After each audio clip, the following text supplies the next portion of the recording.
What's going on, guys? In this video we are going to see how to prove this proposition number 9. Proposition number 9 says for all x comma y comma z belongs to a real number, if x is less than y and z is less than 0, then xz is greater than yz. Now let's see how to prove this one. Whenever we have if then statement, this is our claim. The one that comes after then is our claim. This is what we have to prove.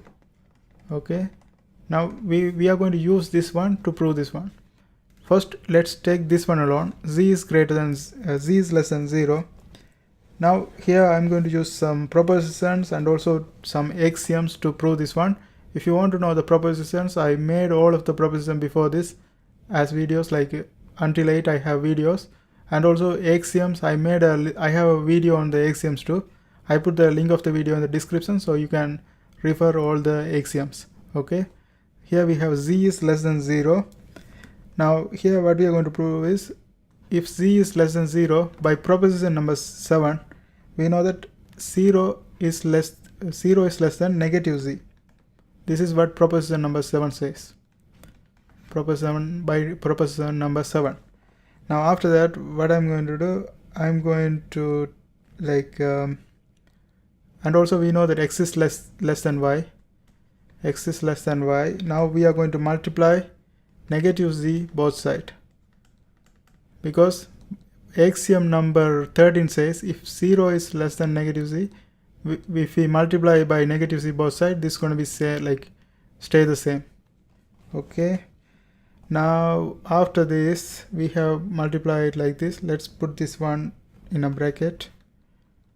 Now we have multiplied this one by axiom 13. It's always better to write this one first, because in the other side we keep this one first, negative z first and then y. Okay, now we have this one. Now by proposition number 2, we can combine them together, like negative z and x, we can combine them together by proposition number 2.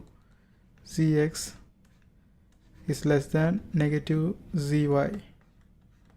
This is by proposition number 2.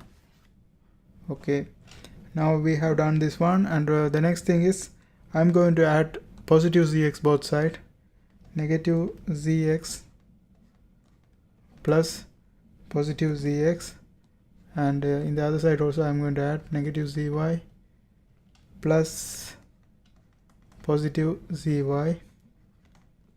Actually zx, we are adding zx both sides, zx. Now we have added this one. Now zx, negative zx plus positive zx is going to be 0 by additive inverse. Additive inverse is one of the axiom. Negative zy, this one other side remains the same because this is negative zy and zx, different terms, so this will remain, plus zx, and we got 0 by additive inverse. Additive inverse. Okay, let's go ahead and continue this one here. Now we have derived 0 is less than negative zy plus zx. Now here I am going to do one more thing. I am going to add positive zx both sides. Positive zy both sides. Positive zy plus 0, negative zy plus zx plus positive zy. If I add positive zy both sides, now it's better to add in front. In that way we can do the associativity and transfer the bracket. Okay, let's leave a space and add it.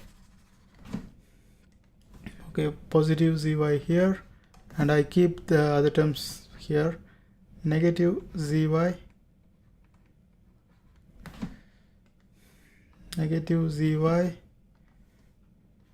plus zx. I put all of them in a bracket. Now by associativity we can transfer the bracket. So zy plus 0 is going to be zy by identity of addition. This is one of the axiom, identity of addition. And then in the other side we move this bracket around. So this is going to be positive zy minus zy plus zx. Now again zy plus zy plus minus zy is going to be 0 by additive inverse. This is also additive inverse. It's going to become 0. So zy is going to be less than 0 plus zx. This one became 0 by additive inverse. Additive inverse. Finally we derived zy is less than zx. 0 plus zx is equal to zx by identity of addition. Now finally we derive this one. Here yz, zy same thing, and xz, zx same thing. So we proved that zy is less than zx. That's what we had to prove. That's what the claim is, and we proved this one. Therefore proposition number 9 is proved. If you are trying to learn discrete mathematics, there are a bunch of videos in my playlist. I hope you guys watch that too, and don't forget to subscribe. See you next time.